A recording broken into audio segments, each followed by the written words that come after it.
Hey, welcome to Everyday Torah. I have Deborah Kim with me. She is presently in South Korea. Is that right? Yes. Yeah, South Korea. And we're also a part of a class together. So we are co-learners together. Deborah, I would say to our listeners that I'm a co-learner with you. I'm glad that you're taking the class from me and all, but I don't know, the older I get, the more I realize I just have a lot to learn alongside of you and your classmates. And I think it's a privilege to be on this side of it and not to have papers due all the time, and just to learn and absorb as I read. Now, I guess I have due dates too because I'm grading papers. So I read and comment and all that. So anyway, Deborah, can you tell everyone just a little bit about who you are, where you live, just a little bit of your background. And then our topic today is going to be on Sabbath and what has been your experience of that so far? Absolutely. So thank you for the opportunity to share this with you. As Traver mentioned, my name is Deborah, and I'm currently based in Korea. And my family's Korean. I have a Korean background, but my parents are missionaries. And so I actually grew up in South America, mostly in Bolivia. And then every 4 years of serving, we would have a year of sabbatical or furlough. And so, we moved around quite a lot, and I've had the privilege of being able to live in many different countries. And so as far as where I'm actually from, that's like the $1 million question always. I grew up in the church, grew up with parents that were always faithfully serving, and actually grew up with parents that really strictly enforced the Sabbath every Sunday. And so because of that, I grew up just, trying to run away from God and avoid all the things. And so because of that precisely? Not just the Sabbath, but just with how strict everything seemed to be. Okay. And so, yeah. And so I just grew up very rebellious. And then it wasn't until recently that I heard my whole life I would go to seminary. And so I ran away from it to prove everyone wrong. And then here I am at Fuller. So what was your theological tradition or your church tradition? I don't actually know how to specifically answer that, because I know that within our family, we had certain practices that we carried out, but then what that looked like from a more corporate body setting, that varied depending on what country and what setting we were in. Mm-hmm. So they wouldn't say they were Presbyterian or Pentecostal or something like that. Yeah. So my mom entered her faith from a more charismatic background. Mm-hmm. I don't think it was Pentecostal, but definitely more charismatic, and was a bit more charismatic in the way that she worships and in the way that she just does faith.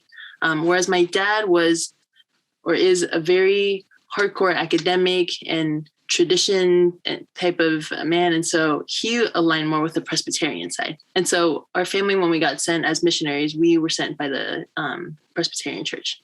Got it. And then was there a particular mission agency that they worked with? There was. I would prefer not to mention it. Okay. Yeah. Okay. Got it. All right. And then, so this sabbatical, was it like a home assignment situation where they would inform supporters what they were doing, and then also ask people for prayer and also for financial help as they went back onto the mission field? So all of those support activities they would do throughout the 4 years that we would be on the field. And then during the sabbatical year, we would actually go to a different country. We went to like Wales and the US for a bit. And it was so that they could study or just, they found that actually coming back to Korea wasn't much of a rest, because they would constantly be inundated with so many requests to meet that throughout however long that they would be here, it would be so much more busier than being on the field just with the requests from supporters. So they were quite intentional with being able to get away and just be able to refresh for that year. Yeah. Okay. And then tell us a little bit about your present time in South Korea. How did you get there? I'm assuming you're not with your parents any longer.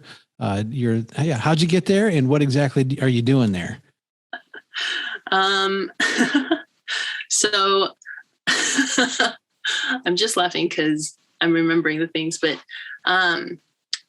I was working in the United States and then decided to leave my work for grad school. And I did a dual program.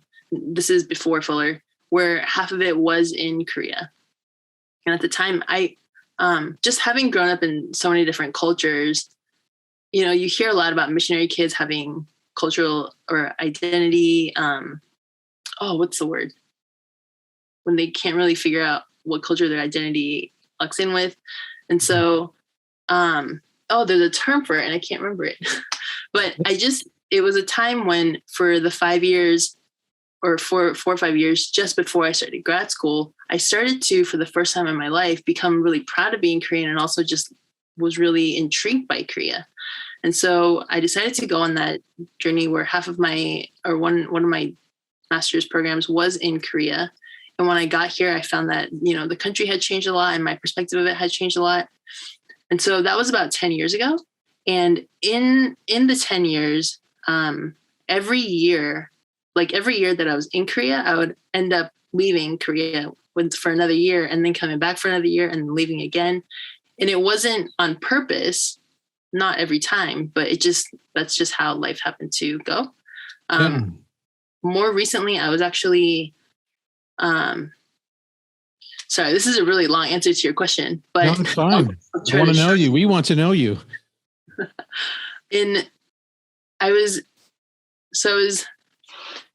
How much of this do I go into?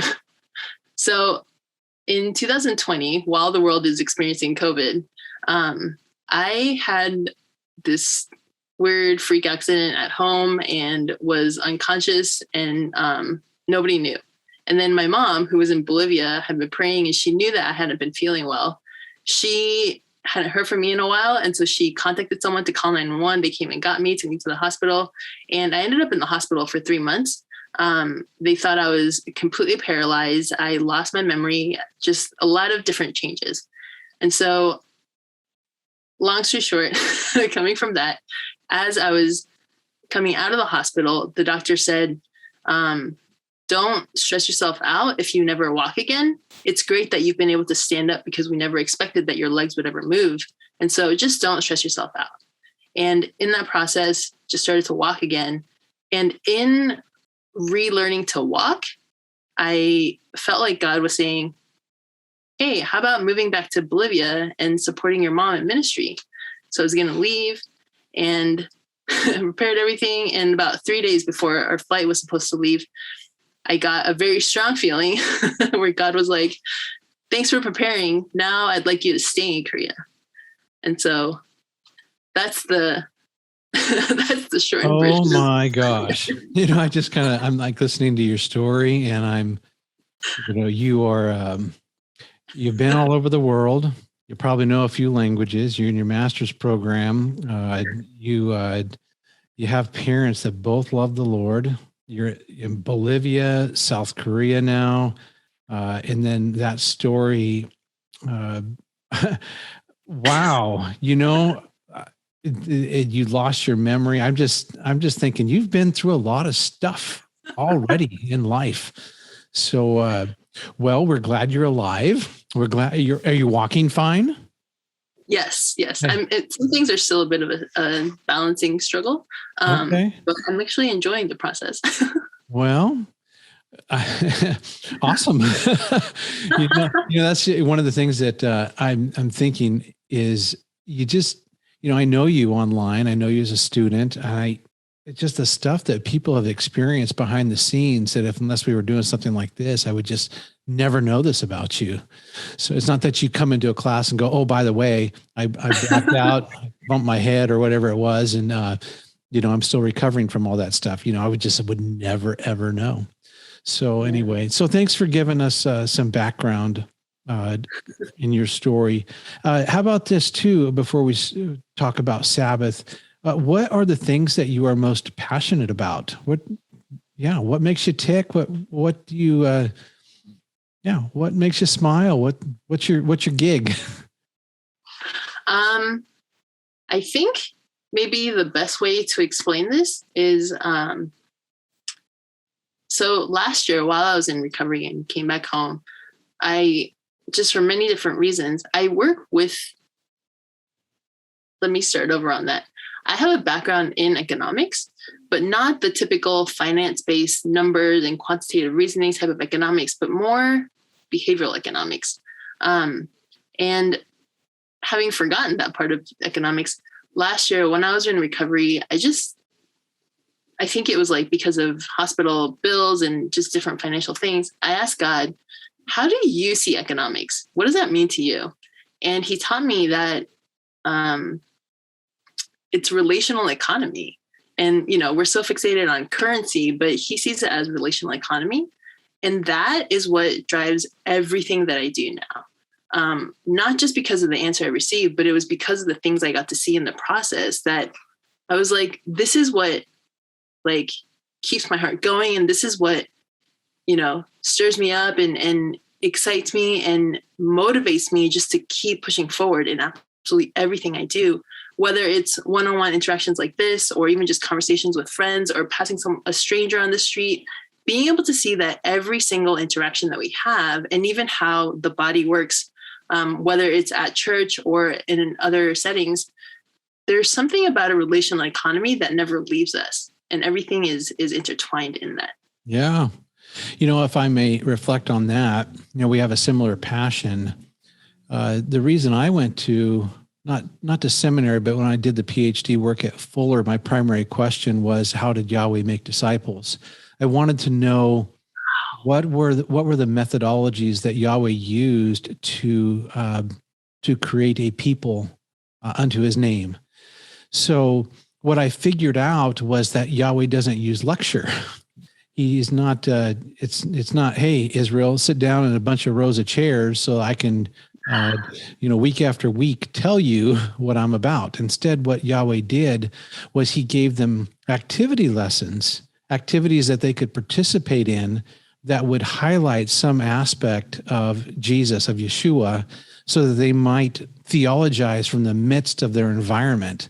So by doing it, and then what the parents would do is, it even says in it's Deuteronomy, no, Exodus, that your kids will ask you, why are we doing this? And then what you do, parents, is in the midst of the activity, you flesh it out for them so they can know, here's why we eat better herbs. Here's why we get the leaven out of our house. Here's why we do this and that. And all of the activities that God gave was his primary methodology to form disciples. So when Yeshua in the Great Commission is saying, therefore teach them all to observe all that I've commanded you, what people have in the West, we think of discipling people one-on-one, where that's true. We do that, but there's a way to disciple the nations, and the nations gravitate around activities and holy days or holidays. And so like a sociologist like Emil Durkheim hypothesized, theorized that when a nation's holy days deteriorate, the fabric of that society will also dissipate. So what I'm seeing with the sociologists, with what Yahweh did, was that Yahweh had a way of creating a community by which, in that, if they asked the right questions and they theologized from within that environment, they would have these, constant epiphanies of, wow, this is what you are like, Yahweh. This is what you are like. And they would experience it in that way. So, in our class, when I'm having you walk through Exodus, essentially what I'm doing, this is, stuff that I don't even know because I can't explain it in a real short blurb on a video, but essentially I'm trying to get people comfortable with the idea that worship is an act of service. And so when Yahweh pulled the Israelites out of Egypt, he has pulled them to do a specific thing. And in those things, and this is amazing to me, is that, God covenants with them. It's called the Mosaic or Sinaitic covenant. But the sign of that covenant is Sabbath. It's rest. So it's weird that the one covenant where you get all this to-do list, the goal is rest. The goal is to rest in your Messiah. And so even though he's having you do works, it's not for the purpose of like somehow you get salvation by works. You're already saved. You're already out of Egypt. The purpose is to show you what God is like. And then you rest in that. And so that's why in Exodus 31, we have this idea of the sign of the covenant is rest, it's menucha. It's the kind of rest where we rest in the finished work of our Messiah, which causes me want to go and do good works, not for the purpose of salvation, but because I want to walk in righteousness. I want to walk in discipleship. I want to do stuff. It's not legalistic. It's something that my heart is drawn to do because I want to know my Messiah. Does that all make sense to you? Yes, absolutely. And I think it's amazing, this thing of he invites us to get going and to act, because that's just something that I've been hearing a lot lately. And just, I keep feeling like he's like, go for a walk, go do this, go do that. And it's not the act of, performing or productivity or reaching, specific milestones for the sake of performance, but there is such a beauty, so my mind is just blown in so many directions right now. So because of the whole, being expected to never walk again, and even if you hook me up to machines, the last time I went to the doctor, they actually looked at my nerves and they said, it's crazy that you're walking around and that you're taking public transportation because you're actually medically, it says that you're not someone that should be able to walk. And so the fact that you got here, this is scientifically unexplainable. And so in that, there are specific things about moving and about going and doing something that have spoken to me so much about rest. And now one of my favorite Sabbath practicing activities is to go for a run. Mm-hmm. And I never was a runner. I never dreamed that I would enjoy running, but there's something about being able to go on a run that it's like such a holding place for the secret place. And there's just that balance of finding rest with the busyness of running. I don't know if this is making sense because I have so many things going on, but it just blows my mind. Well, what I hear you saying, and correct me if I'm wrong, is that this is not regular work that we're talking about here. When you're resting on Sabbath, your work is not doing regular work. It is there's some kinetic activity involved, but not all activity is work. For example, the Levites would work on Shabbat, on Sabbath, and they were working, but they were working unto the Lord. And it would certainly not be looked down upon if there was a donkey in a hole and you pulled that donkey out. There's work involved there. So, yeah, I think sometimes what people, have difficulty with the biblical Sabbath is that they have sometimes an inability to differentiate between rabbinic teaching and biblical teaching. Because a lot of times when the Pharisees are coming at Jesus hard in the Gospels about Jesus not observing the Sabbath, he was observing the Sabbath. He just wasn't doing it in the way that they had culturally come to expect that he would observe the Sabbath. And so he wasn't a Sabbath breaker in the biblical sense. He was a Sabbath breaker in the rabbinic sense. So, for me, I think I've just tried to work overtime. I want to be a person who observes Sabbath, but I want to do it in a way that it's biblical and not. And what I mean there is, again, there's a written Torah or a written law, and then oral tradition or oral law in Judaism, and that's referred to as the Mishnah, which is the codification of the oral law. Which makes sense because the rabbis, they had Talmudim, they had disciples, and they didn't want to codify the oral tradition because then they wouldn't have face-to-face contact with their disciples anymore. But what had happened was as history progressed, there was not as many teachers that were teaching well. And one of the rabbis, I forget who it was, but said, we need to codify this because we need to make sure that everyone has access to learn how to walk in the ways of God. But we don't have all the available teachers that we would like to have. Way back in 100s, 200s, sometimes Rome wasn't all that friendly, so it was kind of hard to do your little teaching sessions when the world was kind of going crazy. Yeah. So, well, anyway, I really wanted to identify with the idea of social economics, because I think that is key in how Yahweh trains people. That's, in fact, I would say it's consistent with the way that I saw that God in the scriptures designed people. He designed them to be doers of the word. He designed them to walk in a particular way. He didn't want to leave people.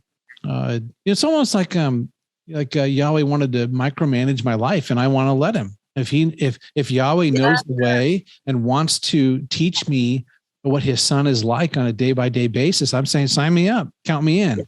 This isn't a legalism for me. It's a, oh my gosh, I want to sign up for that class, that kind of thing. So I just really identified with how you think about that, because I think it's really important. Now, may I ask, you've alluded to in some of your writing and the way that you've already told me, I don't know if you use the word legalistic, but there's a bit of, I don't know if wound is the right word, but when it comes to Sabbath, what was your experience growing up? And then what is your experience of it now? And then I'll tell you what mine is like. Yeah, there was definitely, I definitely thought it was legalistic, the way that my parents had done it. So the way that it was enforced in my house growing up was that on Sundays, like from 12 a.m. on Saturday night till 11:59 p.m. on Sunday night, you were not allowed to, the way I was taught it was, we are not allowed to spend money. We're not allowed to use electronics. So definitely no TV watching at all. And you can use a phone, but limited time.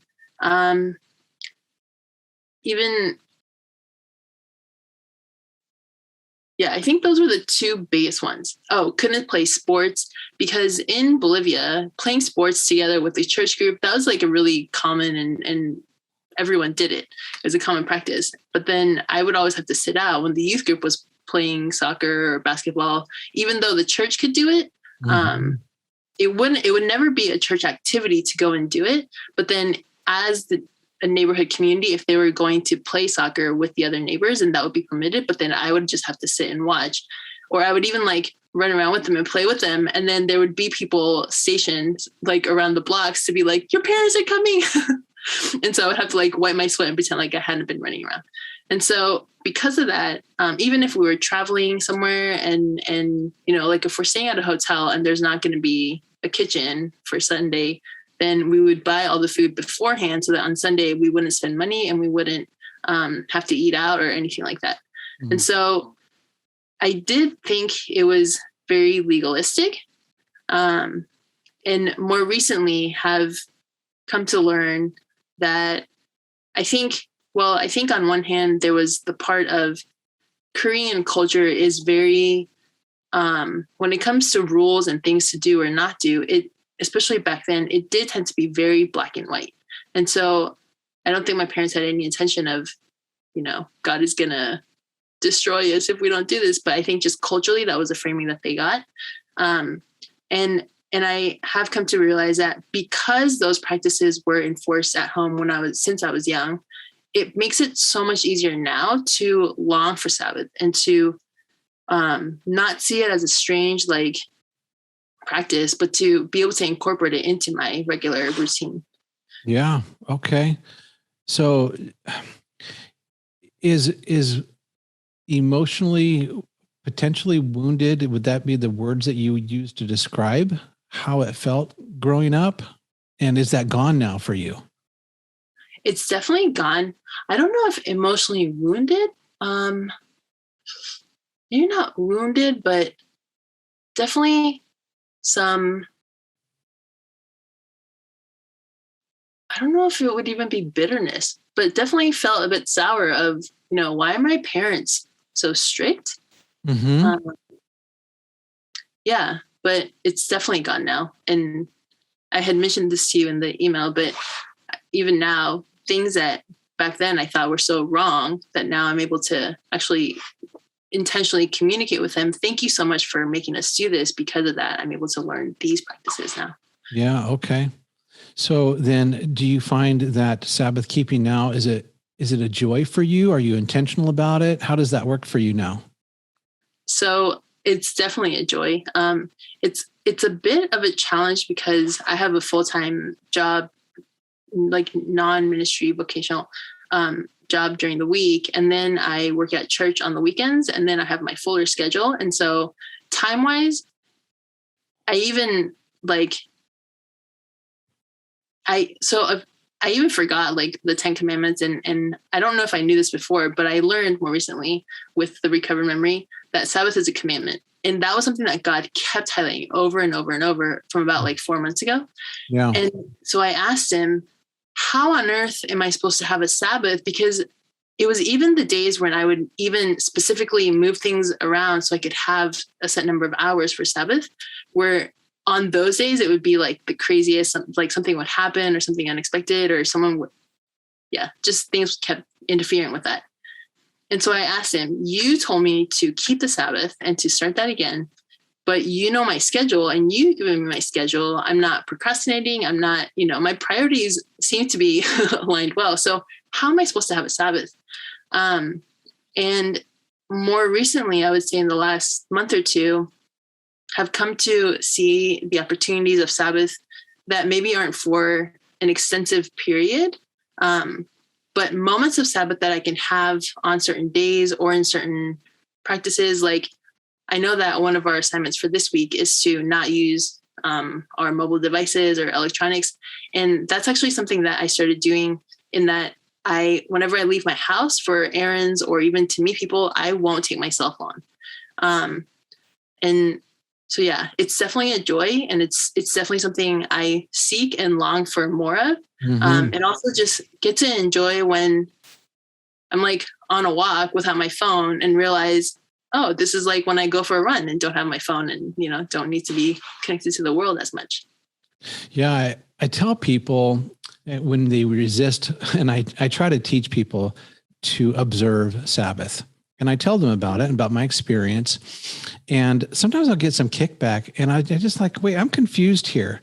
You all tell me you're all busy and you want to be with the Lord more. And God wants you to take time to totally rest and trust in Yahweh. And he wants to be with you. Is that a bad thing? And there's never a kickback there. What the kickback is people are generally scared. It's kind of like running out of money. Running out of time is like running out of money. If I run out of time, I can't hit my deadlines. If I can't hit my deadlines, then I might face a social repercussion, or I could even lose my job because I didn't meet my deadlines. Yeah. And I get those fears. I think that Sabbath is very much a political act. I am politically saying that Yahweh is my king. The world is not my king. And I am going to rebel against the world. And I'm going to let you all know that I do not put my trust in my own abilities. I do not put my trust in your paycheck. I put my trust in the one true Abba God. He is controller of all things. He determines whether I get a job or don't get a job. Yeah. I have to trust him. I'm making a statement, and I'm making a statement to myself, to the world. And I'm also making a statement to Yahweh. I trust you above all else. Wow. So it's a political statement for me. Yeah. And you don't know this, but I think it's in week 5. I have students, and it sounds silly, but I want them to recite the 10 commandments in order, because I'm always amazed that here we are, a master's level, should know the Bible pretty well, but people do not know the 10 commandments in order.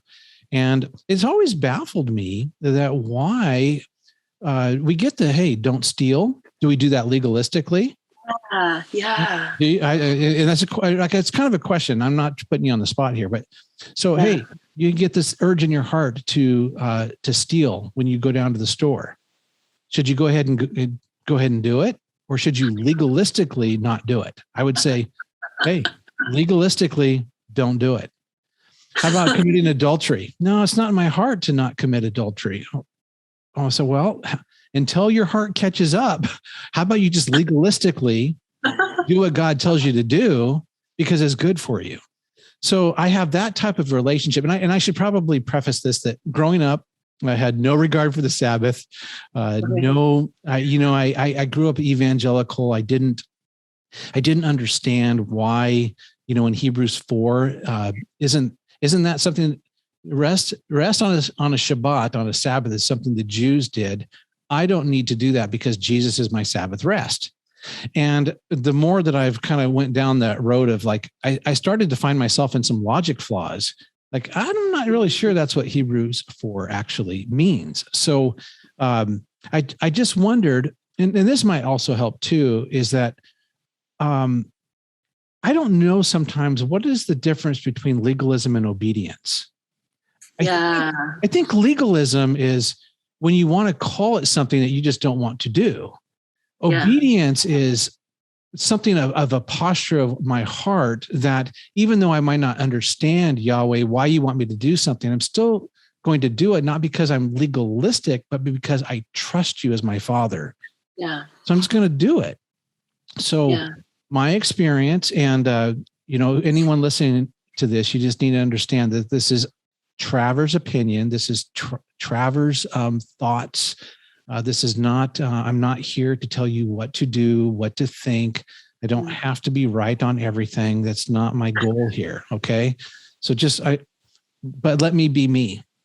I relate Sabbath now to, like I said on my little mini video to you guys, that it's like a date. It's a date with my Messiah. Yeah. When Amy and I were married, and she said, "Hey, Traver, can you date me once a week? Can you be with me?" I don't know that I go from week to week going, man, I got to meet these deadlines, and I just can't do it. I just can't do it. I can't put my phone down and be with you at dinner. I just can't do it. I just don't even have those feelings with her. It's like I really shift everything else around because that is the priority. Yeah. I think people need to hear this. Sabbath keeping, when I'm with and it's not a me day. This is my date with Messiah. Yeah. Yes. It's like I'm at a point in life now. You would have to keep me from doing it. This is a gift, and if you want to take it, if my job wants to take it away, if anyone wants to take it away, I would say no. I'm not, because this is the priority now. Because I'm mature. I found out that I'm peculiar in this world. I don't belong to this world. And it's a gift that my Messiah gave to me, that I can be with my Messiah. I mean, who cares if I get a PhD and get the next book published if I've lost my relationship with my King? Yeah. Why would I want that? It's so hollow. I don't even want it. So I think so my experience now is, and this is Traver, is, and maybe this will, I don't know how you're going to think about this, but from sundown on Friday to sundown on Saturday, I observe a 7th-day Shabbat or Sabbath. I prepare all week long like I would a date, because I want to prepare. So I make sure I have enough food. I don't buy or sell. Okay. And part of it too is a social economic issue for my brothers and sisters who never get to rest because they're enslaved to a system that makes them work. So when I refrain from buying and selling, I am saying, Starbucks, don't keep selling on that day, because you are forcing people to not be with the God that they should know. I'm making people work, and I don't want to do that. So there's like a social, when James says, hey, a real kind of religion is the kind that cares about orphans and widows. And we all make a lot of to do, I think, in the social justice movement. I don't know if I like that phrasing per se, but when I look at the Torah, what I see is a God who really cares about the stranger and sojourner. And if I serve that God, I want to make sure that I am falling in line with the sort of system that allows people to rest. And so if I'm buying and selling constantly, I'm telling the world, you can keep enslaving them. And for me, it's become an issue. So yeah, I will, I can't, will I turn on the TV? I don't have time to turn on the TV actually. Our modality, this is not biblical, but the biblical part is on sundown. It's a Hebrew thought pattern. On sundown on Friday, Amy and I, before sundown, we'll get some flowers to commemorate life. And we'll put that on the counter. We'll light a candle, and then we will pray together and just have a nice, enjoyable evening together. And then the next morning at 10:30, we have our Sabbath community, and we will go and we'll sing, and just the kind of traditional singing and kind of a group teaching, and we do that, and we're together from like 10:30 usually till around 4. So we're going to eat together, be together. Because we're family, we'll sometimes argue together, because we do. We just had a big argument on circumcision this last Sabbath. But we're family though, right? We can just talk candidly about these things, which we do. So that was just my long way of saying that that is my experience. I wasn't wounded growing up. I do want to say though, because my boys grew up with sports, I would mitigate that. And the way that I would do that is I gave them a choice. And then I also, I wouldn't be a deadbeat dad either. And it was fortunate for me, a lot of their baseball games, I didn't have to pay to go see. So I would go see it and be with them in that way. But they knew where I stood. And what we would do is I would go to a sporting event with them. And then we would pack our lunch. And on the way home, we would have a picnic or something. And I did my dad thing. If I couldn't buy or sell, I would do everything to make it memorable and meaningful and not make it, pure drudgery for them. So I didn't guilt them. I didn't, even to this day, can I say that they observe Sabbath the way that I do? No, but they know about it and they watch me do it. And I think they're still working on the falling in love aspect. Okay. Because it's really hard to date somebody that you don't really, they're 21 and 24 or 5, they're still trying to figure out life, anyway, I think I want everyone to hear from me that even though I observe it that way, do I think of it as a legalism? I'm going to say, I want you to know, I'm just going to be honest. Sometimes yes, because I'll wait for, maybe I'll just relate an experience. The experience was, I talked to the Lord one time and I said, Lord, there are some places, like I know in Israel, they do sundown to sundown, but what if you live in Alaska and you have really extended days and then really shortened nights sometimes, or the vice versa. And, what do you do on that? And I live kind of in a northern area. So my, sometimes in the Sacramento area, the days can be very long, even where I live. Very long, nights can be short. And so Amy and I kind of got in this rhythm of basically 6 to 6. But I started to, and this is another thing, the whole nother topic, is I started to familiarize myself with the new moons ahead of the Hebrew months. So when I did that, I always look in the sky and it's just kind of this experience of, oh my gosh, Yahweh, you have created this whole star system and solar system and all this to display how wonderful you are, that I might mark the new moons. And so I would be able to read, like I know Passover is a full moon. It's right in the middle of the month. I know that there's going to be a waning moon. It goes away and then there's nothing there. And then you have this little tiny sliver, the new moon, just as that's Yom Teruah. So on the first of Tishri, that is the first event of the fall feast days. And all signs, to best I can tell, is that's when Messiah will return. So there'll be nothing than this return of this moon, return of our Messiah comes, right? So, and another just, random factoid is Yeshua said, you don't know the day or the hour of my return. That is an idiomatic expression that when the moon went away after it waned, they wouldn't know if that sliver, they'd be able to see it on the first night or the second night. They wouldn't know the day or the hour of that moon coming out. So I think a lot of times we do eisegesis. We read into that text something that's not there. It's actually there. You can see it. So anyway, I want to get back to my story. So I was sitting out. Amy has a hankering for chai. That's her thing. Every day she gets a chai. It's kind of her little vice. And it's kind of fun and cute. You know, we don't do a lot. We don't do a lot of vacations, and I don't have a ton of money. But that's something that's a little, snippet of joy every day for Amy. So we'll go get her a chai. And I said, okay, Amy, I'll get your chai tonight. And the sun hadn't gone down yet. And I went to go get the chai. I was sitting in the parking lot. I'm like, oh, the sun's not going to set for it was probably 10 minutes. And I said, Lord, I don't have to be legalistic right now, right? Can I go in and can I get that chai? And I had a kind of a turning moment. And the Lord said to me, I'm not going to get you for it, but I did say rest. And I said, but am I being a legalist? And he said, and he kind of brought this to mind. It's like, I don't know how the Lord talks to you, but sometimes there'll be this like congealing of a bunch of things. And he said, think of that little puppy that's learning, and you stick a little biscuit on its nose, and you just say, wait, and snap. And then once you tell the little puppy to go, and it grabs that biscuit.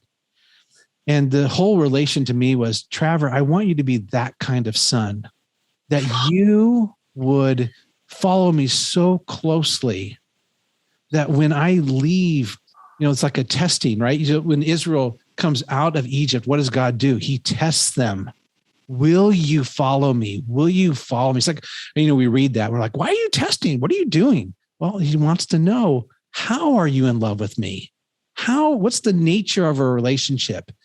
And then fast forward to that, me with the little puppy dog, I'm just thinking to myself, the nature of my relationship is I'm a puppy that is completely dependent on you and wants to follow every one of your cues. And it's just kind of my way of saying, I'm actually one of those men. I want Yahweh to micromanage my life. I don't want to do it. I've tried. It's not good. And that's why I think sometimes people think in terms of like, if you're legalistic and you break Sabbath or any of the commandments, right? Like it is sin, but I think sin biblically, especially in the West, we think in terms of guilt. And I don't know if that's not the relationship that Yahweh has with his children. When we miss it, it doesn't mean go into guilt mode.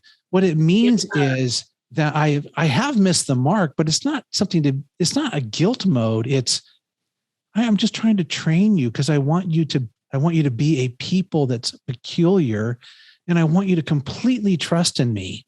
And so just even all the little minor detail stuff, just trust me in those things. So the way it's kind of like here I am 51 years old, and the older I get, the more childlike I become because I can't manage my own life. I can't do it. You see what I'm saying? At least follow what I'm saying. I can't manage it. I can't do it. I'm not a good enough anything. Actually, I'm actually not very good at anything. I'm not the best professor there ever was. I'm not the best. I'm not the best at anything. But there's one thing I'm getting really good at, and that is saying no to my flesh, no to the world. And you know what? Everything might get messed up all around me, but I'm going to wait to take that biscuit till Yahweh, when Yahweh says, and then I will do it. And there's something in my heart that I just kind of treasure that. Yes. So you get what I'm saying here? Like 500% yes. Okay. All right. I'm with you too on that childlike heart of becoming more like a child. I don't want to deter away too much from what you've said, but that's okay. Because there were so many things you touched on, but something that has been so big on my heart lately is I so look forward to aging. And because of culture and because of, social media or what media says, we've globally, we think that aging is such a bad thing, but why? And it's such a waste of thought to think that way, because when I'm going grocery shopping and I see a bunch of grandmothers walking next to each other, I'm like, I want to be friends with you guys. You have so much I can learn from it. And I bet you have so much fun together too. And so I really look forward to aging.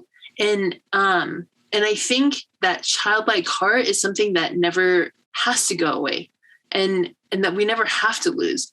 And, when Jesus said, come to me as the children come to me, he didn't say until you're a teenager or until you go to college, but he just said it flat out as a statement. And I think that there's something about the child's heart that really delights God. And like Abba made us and designed us to be a certain way. And I think that's part of our original design, is to constantly need him and depend on him and be so, even the rhetoric of being dependent on someone socially, especially from Western countries or like the United States, we've come to see it as a negative thing. But when it comes to Abba, like, what other way should there be other than to be so fully dependent on him? And yeah, even what you said of, not being able to do anything or not being the best at anything, that's such a gift to be able to realize that, I think. And to say, but then to be completely open to, Lord, whatever you can use, work through me, may every fiber of my existence be something that glorifies you, that you can use, and you have your way, because I can't do this. There's a freedom in that. There were so many things that you were touching on that I wish I'd written them down, but I'm with you on all the things. Well, so you'll go away from this and you'll process, and anyone who's listening to this, I'm sure you'll process too. Yeah, I think I've already shared enough of my story. Our time is about expired, but I want to, Deborah, is there any last words that you want to, people are listening here. Any last words or thoughts you want to wrap up with before we go? I think it's like the hinge of the door that opens and closes. I think something that's so crucial, I guess catalyst is the English word for it, to our relationship with God is in observing the Sabbath. And I think part of that is to be able to see things the way that, just like asking God about it and then go with what might feel like an instinct, regardless of how culturally or socially unacceptable it seems. And sometimes it might be that whatever society or culture says about something might be something that God's challenging you in or inviting you into. But I think just be courageous to, I'm sorry, all the English words are leaving my mind now. Be courageous to be able to step into something knowing that it's like the most radical freedom you've experienced by being able to set aside whatever society says it is. Because then you'll be able to look at something that's so huge and magnificent that you won't even know how to look at it, because it's just beyond your imagination amazing. Well, I'm going to say that is, for me, a great place to end, because that's what Sabbath really is about. It is a culminating act. If the Hebrew word for worship in Exodus is abad, Yahweh does not want you to serve Pharaoh and its gods anymore. I'm going to call you out, bring you, and I want you to serve me. And by the way, every act of service that I have you engage in is designed to do one thing, and that is to have you rest in me. So it is. It's a culminating act. It's political. It's countercultural. Yeah. Because Satan and the world wants you to believe that your success, even in success in church, is dependent on how savvy you are and how articulate you are, and I think it's a sickness. I think the only real the real person that has the power to do anything, if we really believe it, is the person of Messiah, Jesus. Jesus is it. And so I'm putting all my cards in that one basket. And, people might look at my life and say, legalist. And I'm just going to say, you know what? I met my Messiah. His name is Yeshua. The Spirit was put into me. And against such things, there is no law, meaning my heart longs to worship. My heart longs to Sabbath. My heart longs not to steal. My heart longs to walk in his ways, to do those things that exalt Messiah. Yes. That's what I am about. So with all that, I just want to say thank you so much, Deborah, for being with me and having a candid conversation about Sabbath and sharing your story. And just want to say to anyone listening, thanks for hanging in here with us. And may Yahweh's rest fill your life. And may you just find so much joy in that form of worship, because it's a big deal, and it's something. And again, I think I always come back to this, that, worship is not for us. There are certain ways that we feel close to God, but the primary question is, when does Yahweh feel close to you? And when you do those things that allow you to enter into rest, and you're with your Messiah in complete rest, that's something that makes Yahweh's heart full and glad. And he's given that to us so that he might feel our worship. All right, we're checking out. We'll see you next time.